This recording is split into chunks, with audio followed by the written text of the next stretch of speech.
Apologize. We had a few tech issues this morning. They could put a man on the moon and time the landing with the precision of a fraction of a second. And sometimes we can't go live, y'all. But today, seizing the woo, the window of opportunity, and how do we build a bulletproof team with my dear friend, Brian Biro, America's breakthrough coach. To the HPLS podcast. Live, relevant, and high performance information, conversations, and education weekly.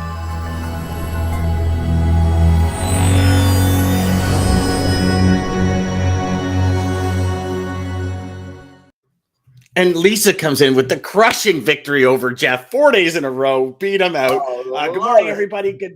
Good morning. Mind blowing. Good morning, Jeff. Good morning, Lisa. Good morning, John. Good morning, everybody. Man, you're getting close, Josh. Yeah, Joshua's coming in. Brian, thank you so much for being here, brother. You know, it's we're just honored to have you. I know that you're on the road and you're still so Brian woke up this morning, internet wasn't working, and you're kind of running and rushing to figure things out, but he's still here. I have to share for all of you that didn't see the full day live stream that DJ and I did back. DJ, was it December or January? I think it was January 2022, right? No, December. It was December 15th. It was for prior to Christmas. Brian came on. Brian and I have been dear friends for gosh, Brian, it's like a decade and a half almost. Brian introduced me into the world of don't be afraid to contact people. Just a great mentor, great man. You guys are going to love him. Brian, thanks for being here, brother. Hey, I hope I'm here. I've been playing with this. Your voice was going, my voice was going. I see your smiling face. I hope you can hear me.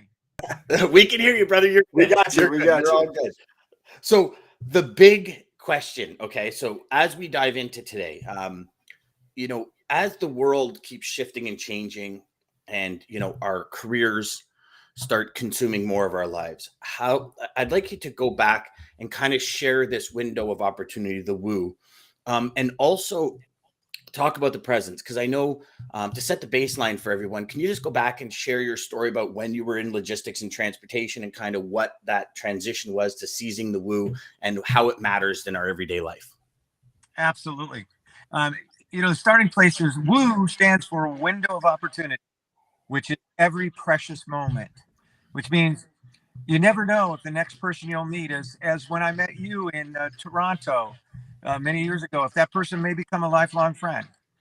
You never know if the next time you talk to your son or your daughter, your spouse, your teammate, the person you're sitting with right now, if the next thing you say in the next conversation may be so on target for what they didn't see with their own eyes, but you saw it and then you said it.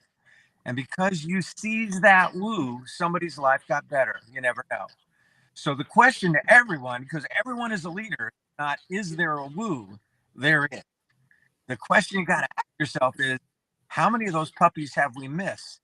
Right? And why do we miss them? And one of the key elements about seizing the woo is to elevate your energy. Right? And energy allows you to seize more woos. You ever notice that when you're full of energy, the energy's no problem. It doesn't matter how you've been sleeping or when you get to do what you love to do, when you get to play hockey, Dan, all right, life is cool. All right. You are 5 years old. Let me at it. But it's when we lose sight of our purpose that we lose the woo. So when I started my life, I've had 3 careers. The first career was a U.S. swimming coach, and I loved it, but I had no life. And so I'm probably the only person that either of you have ever met who got an MBA to get a life instead of a job. All right? And I did. That's when I met my wife. That's when I got in good physical health. So many things happened. But that's when I also started my corporate career. And I ended up going into transportation, working for the Linden companies, a very big multi-dimensional transportation company based in Seattle. As I worked there, I found something that is so common in certain teams. I found siloing. Operations hated sales, sales hated operations. They both hated the home office just a little bit more. All right. And that made no sense to me with my background in sport about the power of a team and how you want the different parts of a team to appreciate one another. You can't be a winning hockey team and have a silo against your goalie. It doesn't matter how many goals you score if that goalie's going to not work for you, and vice versa. So that's when I started doing team building events for my own company. I was vice president. I saw this siloing. Everybody else was saying, it's the market, it's the timing. We have to wait for the market to come back. And I said, you know what? It's not the market. It's us. We don't appreciate each other. We don't support each other. We don't lift each other. And so I started doing these events, and they went great.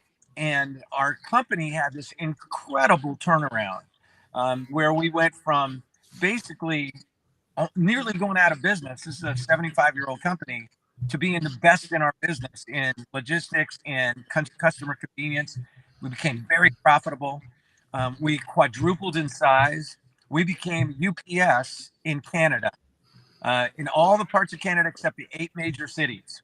All right, so we delivered. We were UPS in Alaska and Canada, and everywhere except in Canadian major cities, which of course means in all the other cities of Canada, that's about 13 people. All right, so we served those 13 people out in the Yukon, and we just had a rocking time. But even better than our success on the bottom line was the way that our team functioned. People were constantly catching each other things right. There was this powerful feeling of mutual support, a whole new level of kindness in our organization, and it lasted and lasted and lasted. So right at the peak of this massive turnaround, I said to my wife, honey, we're doing great. Let's quit. All right. I want to go do what I love to do. And what I love to do are these events. So that's called Season the Woo. But it was a woo that was a little shaky, because it's like diving off a diving board and hoping there's water on the other side, and it's a high dive. But it turned out, because when you seize the woo with full energy, yeah, you'll amaze yourself at what's really inside of you. So that's kind of my story, and I'm sticking to it. Excellent. He touched on so many good points. I love Brian that touched on, because it's no matter what. So I was a server, worked in the restaurant industry, done home improvements, and no matter where you're at, it seems like one team against another. It was cooks against the servers. Oh, the servers are lazy. Oh, they just this. Oh, the cooks are dumb, and they this, and it's just this constant battle. And I always thought the same thing, like, why? We're all on the same team. Why are we doing this? Like, absolutely. I used to talk about this as a coach. People think of swimming as an individual sport, but they're wrong. They have no idea how much we mean to each other. But this is where I really understood it, because every day in practice, when we worked together, when everybody pulled together, it was honest to goodness like we had a massive current pushing us faster. And every time we did that split, cooks against the servers, it was this: we had to turn around, you would U-turn and try to swim into that current, and it slowed us down. Well, every business has a current, and only when you come together will you get that current to serve you, to push you forward with more acceleration. And if you just stop for a second, it's just perspective. I've never met a great salesperson who loves to do operations. I certainly don't love to do administration. And I've never met an operations person who really wants to do a ton of sales. So we should be appreciating each other to do the stuff we don't love to do, and maybe we're not as good at, and give those others the ball.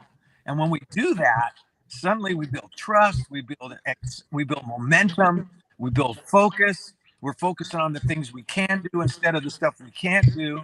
And that's the only way we can really rise to our potential. So Brian, so if a salesperson that's watching right now, or operations persons, or owner, or VP, or whatever level you're at in your company, and you're watching this right now, and in their head, they're going, okay, that makes sense, but like, where do I start? How do I start mending that gap, or building that bridge to mend those challenges and issues? Because you're right.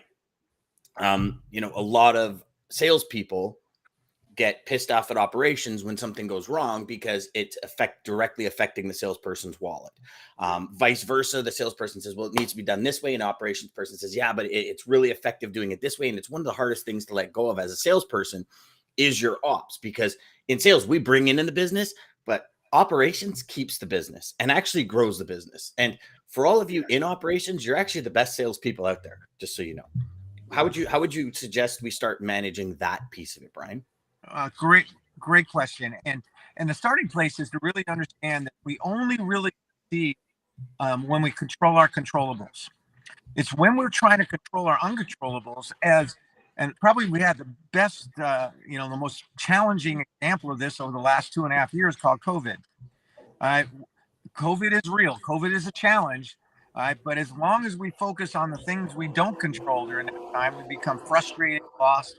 But when we focus on what we do control every day, we're starting to focus on what we can do. Either way, what you focus on is what you create. So there are 3 fundamental controllables that, one, allow you to keep moving forward individually in your role as salesperson or operations. The 2, they really get you to bring the highest energy to whatever you're doing and everyone that matters to you. And 3, the third controllable is about building relationships. So the first is to shape your future. All right. And you start with the end in mind. All right. What you start with is looking at a team. If you don't see yourself as one, then you're going to see yourself separately. So start by understanding that what I want to do is create an unstoppable team that supports each other. We see it all the time in sports. You can be the greatest individual when you're on the ice by yourself playing hockey, but if you don't have a team passing the puck to you, you're not going to score any goals. If you don't have a goalie who's going to stop the other team, it doesn't matter how well you're doing. So start by understanding the end in mind is that we do create this synergy. That's about shaping your future. See it every day. Work on it visually in your mind. Secondly, is understand that we have responsibility to energize and engage our team. When it comes to human performance, when it comes to breakthroughs, when it comes to really, really maximizing your fulfillment in all you do, a huge amount of that is about energy. But so many people think that their energy is like the weather. It's like, sure, hope the energy the weather's great for my family. Hope the weather's great when I go on spring break. But your energy is a choice. It's a controllable. And so to take charge of, and before you can energize and engage your team, who must you energize and engage? Yourself. So you start by focusing on really building your own energy, and it's contagious. But the third and foremost key to really building teams and breaking through silos is the third controllable: build people, build teams, and build relationships. Yeah, everyone who watches your show, a lot of people watch your show, I'm sure it's spreading to other industries. If you ask them what they do, they probably say, I'm in the transportation field. True. But what field is it really? It's the people field. Mm-hmm. It's the relationships you build. It's the way you grow and you help others grow that's going to determine how far you go. So how do you build relationship that breaks through those silos? Well, the first and foremost foundation of that is to be fully present. I'll give you a couple great examples. When I was in my transportation career, until I started to wake up about how we were so separated, our vice president of operations and I were exactly at bumping heads all the time. The only time that we would stay together was when we had to be in the same meeting. All right, his office. I'm embarrassed to tell you this. His office was next door to me, so I'm in charge of sales and marketing. He's in charge of operations. There's a little bit of drywall between us. I never spent more than 2 minutes with the man, unless I had to be in a meeting, and then he'd be on his side, I'd be on my side. When I started to understand the power of synergy, the power of building teams, people, and relationships, one day I went into his office with no big agenda, just to go in and kind of get to know him. We'd sat next to each other for a year, but we didn't know each other. And I looked around and I saw that he had pictures on the wall about bicycling. He was a competitive bicyclist. And I was doing marathons at the time. I go, wow, I didn't realize that. See, here was the challenge. He was in out of operations. He loved to look at the problem and dissect it. I was always going, let's move. So it was like bumping heads. Well, I sat down in that office with him, and for the first time ever, instead of just talking about what I wanted to do, I started asking questions. I started asking him about his background. I asked him about his family. I asked him about his bicycling. And I really listened. Well, we were in that office for an hour. The only time we've been fully present, which means 100% of your mind, body, and spirit is with the person you're with where they are now. We didn't talk about business. We didn't talk about all that. We talked about our humanity. We talked about things that matter to us. At the end, we talked about what we wanted for the team. Well, when I walked out of that room, there was a whole new leadership team. From that point on, I would never have a sales meeting without operations being present. They never would have an operations meeting without sales present. And we actually listened to each other. And that's when we started to turn it around. So the starting place to break through those silos is to be fully present. Another example, when I left the corporate world, when I left the transportation business, I became vice president for a while of a very large international training company. I inherited a director of operations who had the greatest name ever. Her name was Raffaella Regina Rossi. All right, we called her R3. Now, she was the head of operations for us. And when I took over as her boss, she could not stand me. Now, I'm not used to this because I love people. I get along with people. But the reason was I had replaced somebody that she had been extremely loyal to. And she construed that it was my doing, that I had forced him out, which was not true, but that's the way she took it. Now, for a while, we tried to pretend that we had a pretty good relationship. How effective do you think that was? You know, Not very everybody knows. Everybody knows when there's that tension. Everybody knew it at my transportation company. People are walking on eggshells, just looking behind them, not looking forward. For a while, I tried the stuff I thought you were supposed to do as a leader. I gave her compliments. That didn't work. I gave her space. That didn't work. I gave her direction. That didn't work. One day, I finally remembered my job. My job was to help Raffaella know how important she was. And so I asked her to come in my office one day, sat down with her, and I was dead dirt honest. I said, Raffaella, our team is going nowhere because I haven't been a good enough leader to find a way for you and I to work well together. So I asked you here today to do something I know at first will sound a little odd, but I really have a reason. I said, if you will allow me for 10 minutes, I will just listen to you. You have a free pass. You can say whatever you want, however you want to say it. I will not argue. I will not defend. I will not interrupt. I will not ask a question. I will just listen. And said, all that I ask is at the end of those 10 minutes of just listening to you, you do the same for me. Would you try it? And I'll never forget Raffaella's answer. She said, Brian, I don't think I could talk for 10 minutes. I said, Raffaella, we want to break through. We're not doing anything. Would you try? And she wanted it as much as I did. Well, an hour later, she stopped talking. And in that hour, I just listened. I was fully present. I didn't say a word. And in that hour, she completely transformed our team. She realized she had not really given me a chance. She realized that if we put our energies together with our separate kinds of strengths, we would become an incredible combination. Most of all, she remembered how much she loved what we could be doing and should be doing, but weren't doing because of our stuff. When we left that room that day, over the next 6 months, we got more done than we had in the previous 3 years. People were rocking. It was such an energy of support and fun, creativity. To this day, 35 years later, she's still one of my dear friends. Even though she still owes me my 10 minutes, I never got my 10 minutes. Well, you never got to speak for your 10 minutes.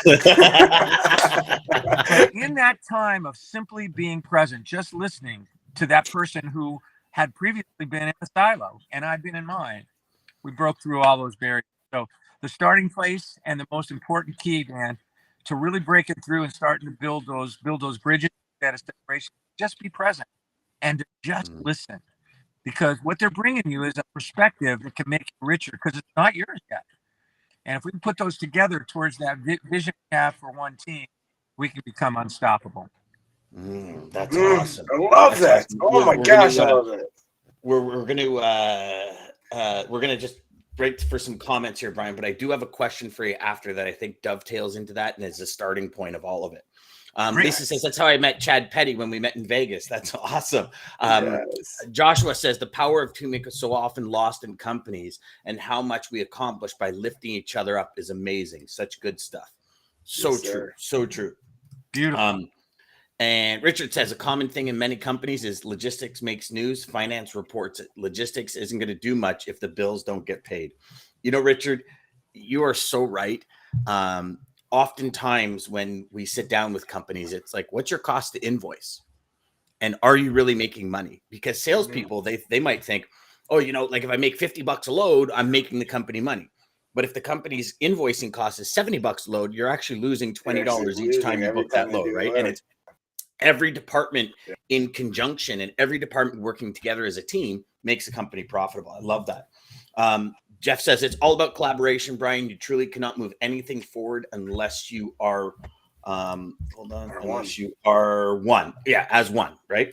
Yeah. Joshua comes back and says, start by asking myself the right questions. How can I empower? How can I enrich? How can I be one of service? Then the walls come down and people have a tendency to meet you halfway. If we should respect, if we should respect understanding the ability to listen and hear. Yes, sir. Brilliant. That's powerful stuff. Brilliant.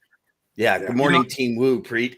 And then Jeff comes back and says powerful stuff. So I do have a question on that, Brian, because you know, let me jump in real quick though. You guys just ignited those comments, ignited something that I don't think you've ever even heard, Dan, before. And that is in another industry, but all industries are the same. We're people industries. I worked with a huge healthcare company called Kaiser Permanente. They are the country's largest HMO in the United States. Yeah. They have 13 million members. I worked for one of their medical centers. They brought me in because their MCH, which stands for Mother Child Healthcare Group, was doing terribly in terms of all their metrics. And they are very keen on metrics about patient care. And I interviewed all of them, and guess what I found out? We had siloing. We had the night shift didn't trust the day shift. Day shift didn't trust the night shift. There was a silo between the three groups in it, which was there's basically post-birth, there and the NICU, which is neo intensive care unit, all right, and there's the regular nurses who are working in delivering babies. And there was each one was in their little box. So we came up with something that every one of your teams can apply that I call the four W.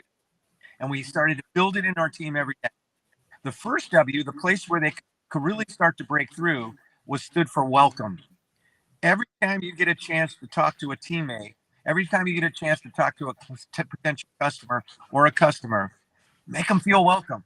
All right. And that's by really being present with them, appreciating that they are there, that you can be rich and full. The second is called warmth. All right. Warmth is that level of kindness. And I wrote a book called The ROI of Kindness, proving that kindness builds in a tremendous level of actually bottom line results. There it is, right there. Thanks, Dan. You're welcome, Brian. This is such a good book, everyone. You gotta grab this book. If you find it, grab it. It is phantasmo. Sorry, Brian, go ahead. Sorry. So the first W is welcome everyone as if for your long lost friend that just walked through your door. Man, I'm so great. It's so great. It's like the way I feel looking at you two today. I feel incredibly joyous. I feel welcome, and hopefully you feel welcome as well. Secondly, warmth. Now, where does warmth matter? It's easy to be warm and kind to warm and kind people. Where it matters is when people are not at their best, when people aren't being kind. Ask yourself, what else could this mean? Maybe they had something happen at home today. Maybe they're just having an off day. Maybe we've had miscommunication we could clear up. But it's being warm when others are not at their best that really starts to break through. But the third W is the key one in this discussion. It's we. W-E.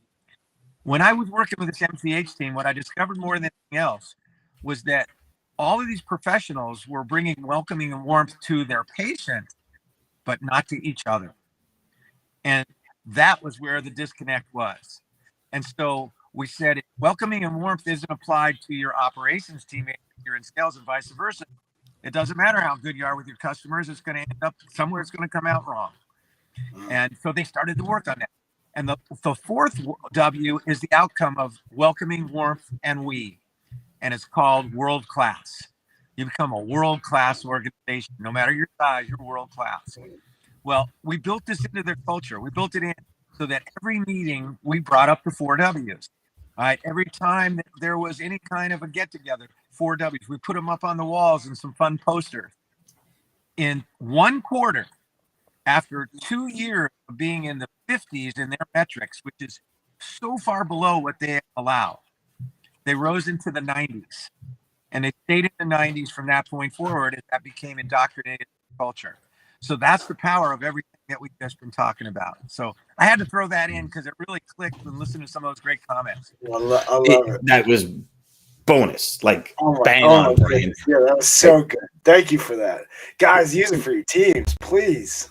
Yeah. Well, but here's the thing, DJ, right? So, and Brian, so I mean, we all know, right? We all know this is the root. Collaboration is the root. However, there's this thing called ego that sometimes gets in our way. So, Brian, how would one, like when you walked into your vice president of operations office, right? The both of you could have been there 2-3 years. If you didn't walk in, would he have ever walked in your place, right? So your office. So the question then becomes, you're leading that charge of walking in.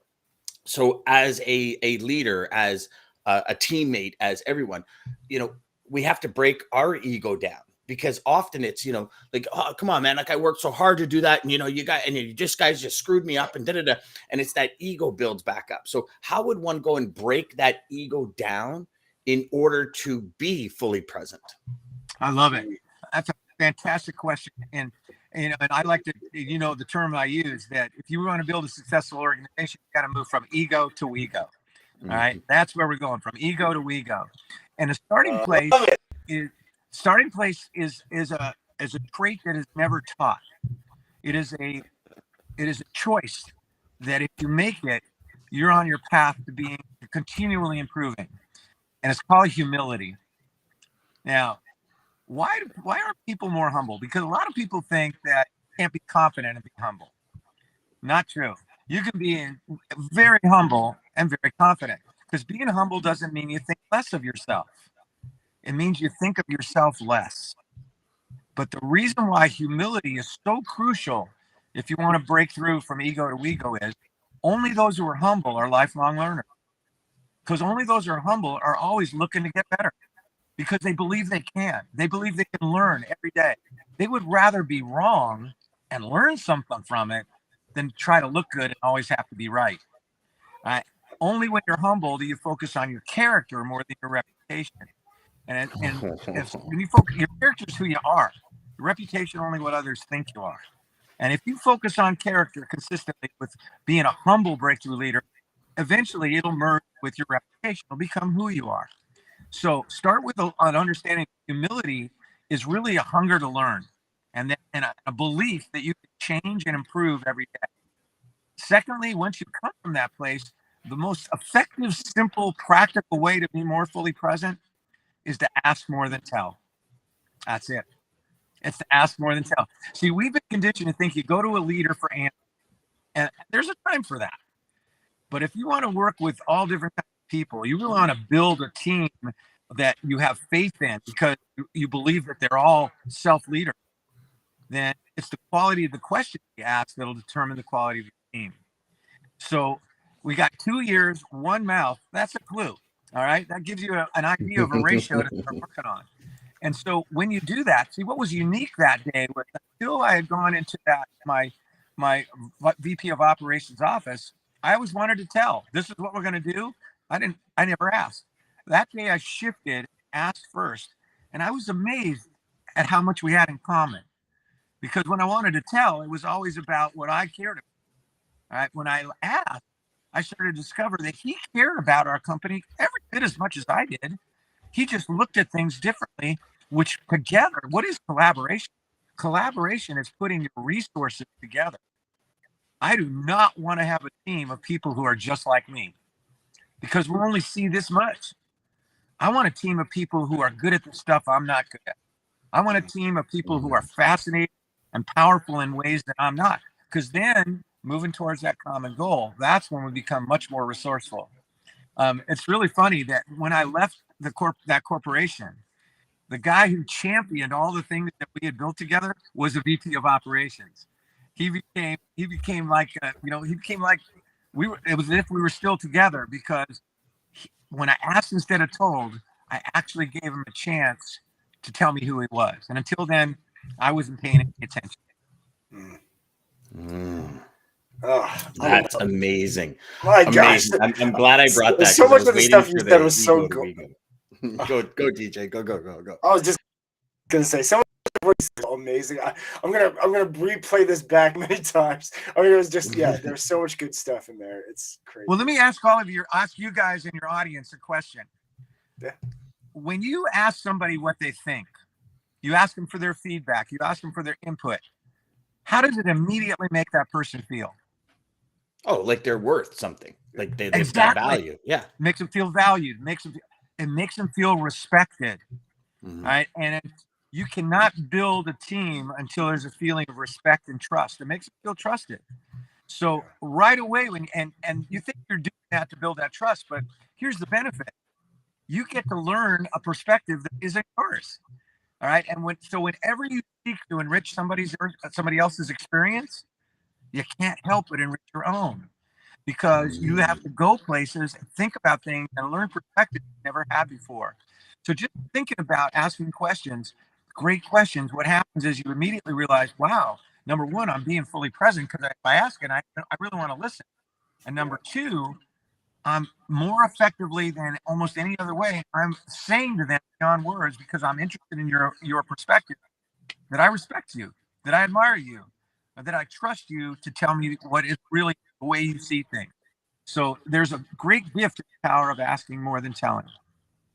That's awesome. I know we're running out of time, Brian. Do you have another couple of minutes, like 3-4 minutes? Yeah. I know we're okay. Hey, okay, because once we got on here logistically, baby, I'm staying as long as I can. Yes. Beautiful. Maggie says, the story of my life as a nurse. On Tuesday, I gave them this talk and they were complaining about each department, ending with everyone agreeing that it's the only way to win. 100%. I love that. I love that. That's exactly right. Not only do we have to apply these principles when people are reciprocal, but when they're not, show love, respect, understanding, and empathy. Empathy, so inspired by this conversation. Joshua, now, Brian, I don't know if you know Joshua. Joshua's doing you being a runner, Joshua's doing 100-mile run from his home to his office. And he's been preparing for this. And we just had Josh on the show this week to talk about, what it is, like how, like you got to think, the preparation. So you're balancing your career, your sales, your team, your life, your family, and preparing for a 100-mile run. So you want to talk about being busy, kind of gives everybody the perspective like, oh my gosh, I don't have enough time. It's like, yeah, well, you do. You just got to find it. Yes, you do. But you amazing. Just find it. Yeah. Humility is the hallmark of true confidence. And Joshua says empowered. Yeah. So when you ask somebody what they think, you're empowering them as well, too. Absolutely. Awesome. So Brian, this is the big one, because I want to close out with this. So in closing, what would you suggest people do immediately today to work through where some friction might be in their career, in their life? And what are some of the first steps they take right now, like the second this show ends, to fix it? Excellent. I got a couple things. Number one, let's start with energy. All right. Look at yourself on a 10-point energy scale. 1 being comatose, 10 a child on Christmas morning, 10 15. Dan and DJ. That's it. All right. And ask yourself the $1 trillion question once you've created that perspective. Where are you living on that 10-point scale? Where have you lived your life?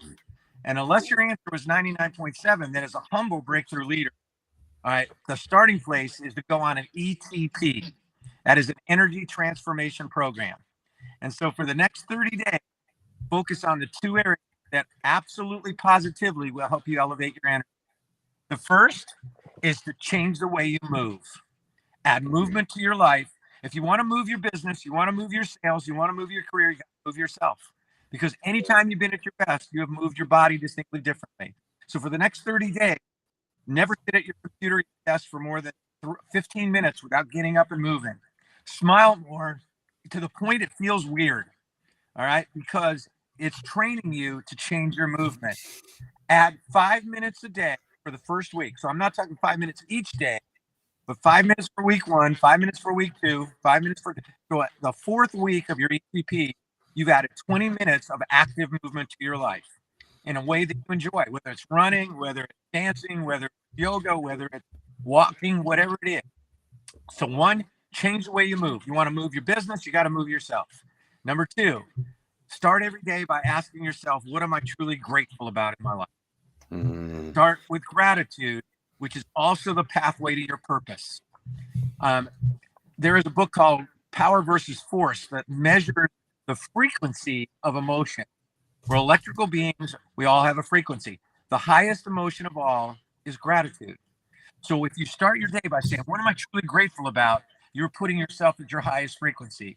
So number 1, if you do that for 30 days, those 2 things, change the way you move, start every day with what am I grateful about? You're going to start to see your energy rise from 6.5 to 7.3 to 9.2. You get above 9.0, you're easy to impress and hard to offend. And that is a dynamite recipe to be a great leader. Second thing, be more fully present. And here's a practical way to do it to add to your ETP. Pick out 2 people in your life, 1 at home, 1 at work. And the one at work or in your work life, make it the person you're pretty certain God put on the planet to bug you. Make it that person. And for the next 30 days, commit to be more fully present with them. Now, it doesn't mean you have to spend more time with them. You may have less time. But when you're with them, put the cell phone down. When you're with them, ask more than you tell. And then truly listen. And you watch, after about 3 or 4 days, being more present with those people, they're going to look at you differently. Go, you've been working out? You're looking good. All right. And as you become more present with those 2, you'll develop that present muscle until that becomes who you are. All right. And being fully present is the key to building trust, because you cannot fake being present, can you? You know when somebody's, checking ESPN on their phone when they're supposed to be listening to you. And being fully present sends the unstoppable message: you are important, you matter, you count. And that even matters for all of you on phone calls. Like it doesn't just matter in video or in person. Like even on phone calls, you can tell when somebody disconnects. Absolutely. You can tell when they're, looking over and thinking about, looking at the menu while they're supposed to be talking to you. So those 2 are the way I would start that transition to not only building teams, but to building that real power of yourself as a breakthrough leader. I just went through something yesterday. So I had a call early morning yesterday with some programmers for something I'm in the works on.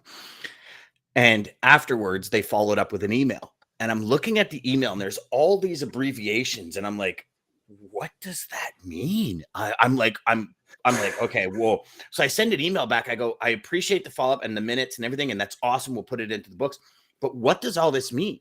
And then one of the owner comes back and goes, you know what? I apologize, Dan. It's just abbreviations for the thing. He goes, we'll stop using them. I said, no. Keep using them because I want to learn. I need to learn this.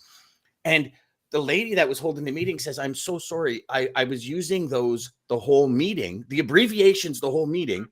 And she goes, so I just figured you knew what they were. And I went, I've never heard and I realized that, and it wasn't a bad thing, but what I realized was that when they were speaking, they were like, what do you think of this, this, and this? I was like, oh, and I kind of ventured off into my world of creativity. And it really hit home where I said, okay, whoa. And I said to her, I apologize.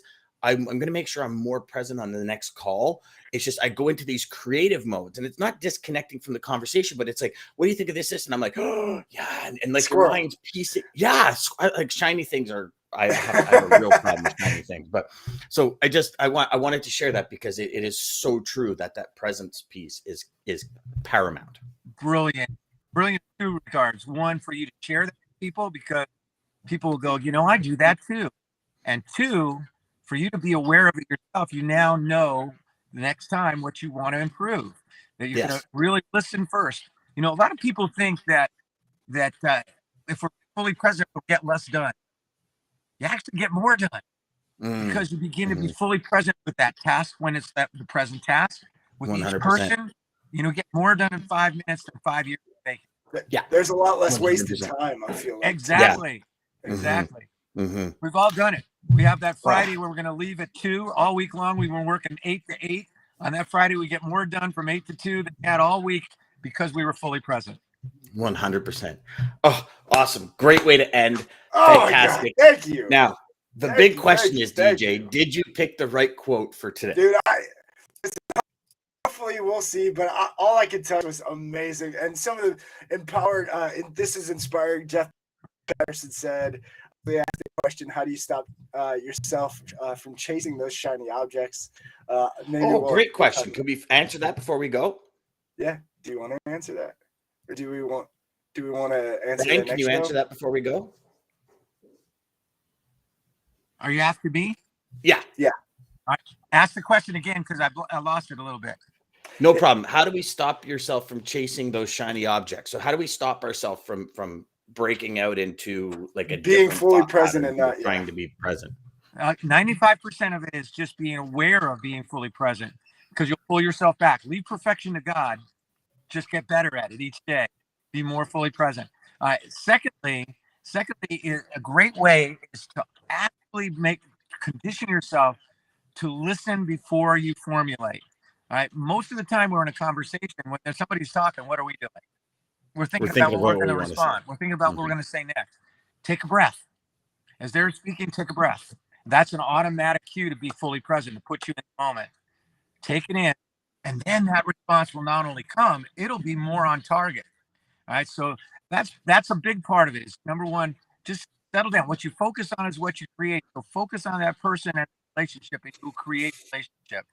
Take a breath, fully listen, and leave perfection to God. You're on your way. That's awesome. I absolutely love that. And Brian, you have no idea, but Dan, you're about to be mind blown by that. Literally, like, I feel like took us right to the quote. But so Lisa, thank you for the question. But so Scott says, I'm doing a 50-day gratitude challenge right now. It's truly a great day starter. Awesome. I love that. Good for you. It brother. really Good is. for you. Yeah, the greatest audience I I think ever it was seen. Denzel Washington in a video I heard. Brian, we do. What's Our that? audience is the best audience on the planet. It's the best audience for any morning show. We say it every day. They're Absolutely. fully engaged. They ask questions. They love the guests. They bring so much energy to the conversation. Like we have things scheduled for half hour every day. Yeah. And I don't think there's been a day We're where at we've only 42 done a minutes half right hour. now. They're still here. Yeah, it's been you, crazy. Guys. Seriously, thank you all. But yeah, this was amazing. This was an amazing show. But yeah, gratitude, starting your day with gratitude, guys. There's nothing better. I heard Denzel say it. First thing he does is hit the floor next to his bed and think of a list of things he's grateful for. And man, that changes everything. But yes, gratitude, all of this. Brian, thank you so much. Holy cow.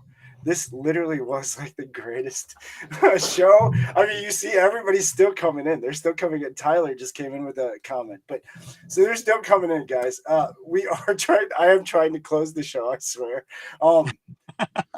But yeah, they're still coming in. Gratitude comes with action. If you list 10 things you're grateful for every morning, you'll be surprised. Warm, clean socks may make the list. Yes, the smallest things. Start there. It's that simple. But yeah, I agree. Oh my God. Yeah. Thank you, Brian. Thank you, Dan, as always. Thank you, American Logistics, for making this possible as you do. Thank you, guys. Everybody who's watching, if you weren't sitting here giving us these comments like you are all the time, we would not have the energy and not be as excited as we are. So thank you, seriously, for just joining us weekly and going over time and us abusing your time like we are. I'm so sorry that we do that. Hopefully it really makes a difference in your day. You're not sorry. You're having too much fun. Yeah, exactly. Seriously. But again, thank you, everybody. I'm excited. Share. Sales Chatter Live, Monday through Friday, 9 a.m. till whenever we finally decide to stop, Eastern Standard Time.